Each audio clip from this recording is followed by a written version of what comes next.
of the manna that falls every Wednesday and Friday at the Number Adventist Station in the southern part of Angola. Manna has been falling in this drought-stricken area since 1945, and we praise God for providing to His people. We have always had a poor harvest in this area, but God has always provided for His people.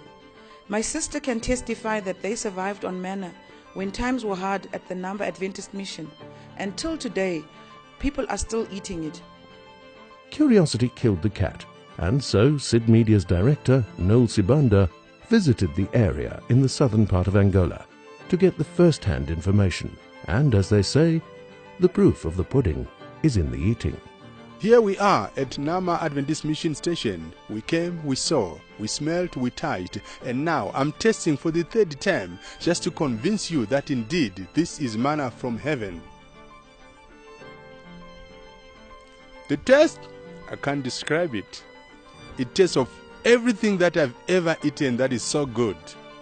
I've also come to taste the manna, and I can't really describe how it tastes like. It is like honey-like, it's like a cake. I really don't have words to describe how it tastes like. Exactly, I don't know how to describe it. I just know that it's white and it's sweet. But the real taste, I can't have anything to compare with. This story of Number, I've been just reading it in Storytime in Africa book. I taught my kids when they were growing with that story, and when my kids heard that we are going to Angola, they asked me, "Mommy, is that the same place where manna was falling?" I said, "Yes, but it should be in Angola, but I don't know exactly where that place is." But when we came here in Angola, we inquired of the place. They said, yes, actually, even now, manna is still falling. And I'm happy that I've visited the place today. And I picked a few pieces of it. I tasted it. It's very nice. When you are eating it, it's like something mixed with sweet, and there is a good fragrance on it. So you cannot really explain the way it is, but it's a very nice food. Wow, it has been really a great experience here because stories have been going all over. I have heard about it. I tried to Google about it. And of course, when I Googled it, I found a small piece by Signs of Times, which was documented there. But even after I saw it, there were still doubts from my colleagues that I informed about it. Well, this morning we've made it to come here, and I still can't believe that I'm here. And we've got a bit of it here. It's a bit hard. The text is hard. I think it has dried up a bit. It's more or less like a cake's icing sugar that has been dried because it's very tasty, very sweet. The history of manna falling at Number Adventist Station in the southern parts of Angola dates back to more than 50 years ago when there was a famine in this area.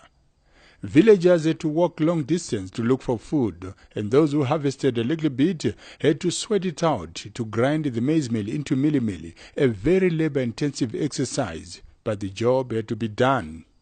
The mission station was destroyed during the civil war in Angola that lasted more than 20 years. When the mission station was destroyed by the rebels, manna stopped falling and only started falling again when the mission station was rebuilt. This is a living miracle, and all this shows us the presence of God. This Adventist mission station must be preserved by all means.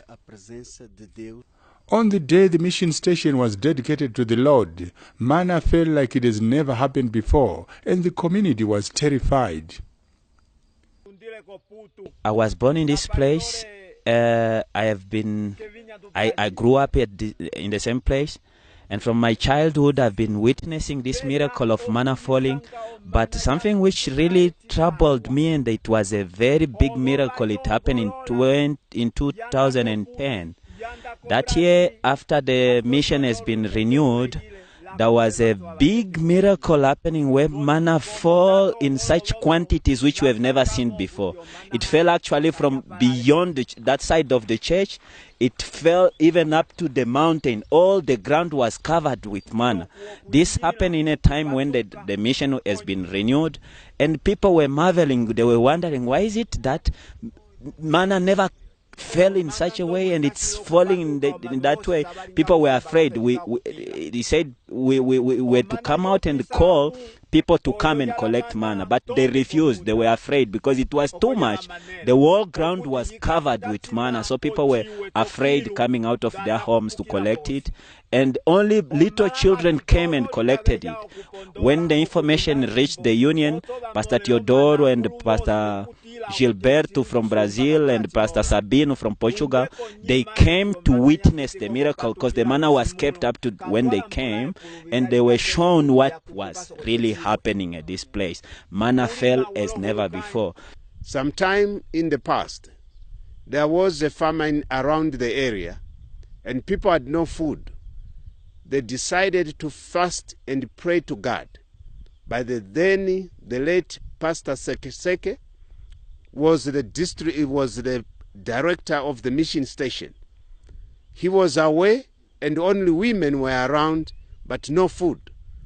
After 3 days of prayer, they received manna. A small girl came to this bush and found some things that looked like bread but white, and she met 2 men who said, "Take and eat." She ate and carried some back home. And when the parents saw her, they said, "What is it you are having in your hands?" She says, "I don't know, but I've eaten." They said, "Don't eat, throw." She said, "I've already eaten. The men that I met told me to eat." And they went to look for the men. They were not there. Those 2 men disappeared. And the people went and picked the manna and ate. And they were falling every day except on Sabbaths. And this manna has been falling these days. It falls Wednesdays and Fridays if it's not raining. Unfortunately today, when we came, it rained in the night. But manna fell. We still managed to find a bit of it, and as evidence that it was there. I don't have words to describe how I feel now. I can actually quote what another pastor said when he preached about manna which the Israelites saw in the desert. And he said when they saw it for the first time, they just questioned, what is it? And that's the same question I have now. What is it? Because I can't even describe it. It's a miracle. There is a miracle within a miracle regarding the falling of manna at Namba Adventist Mission Station. When the church members are not in good standing order with the Lord, the manna that falls is not white, but is blood-like and very bitter. The falling of manna has to do with the believers also around. If in this congregation, one of the believers is not walking well with God, the manna that will fall that week will be bitter, and that until there is a revival.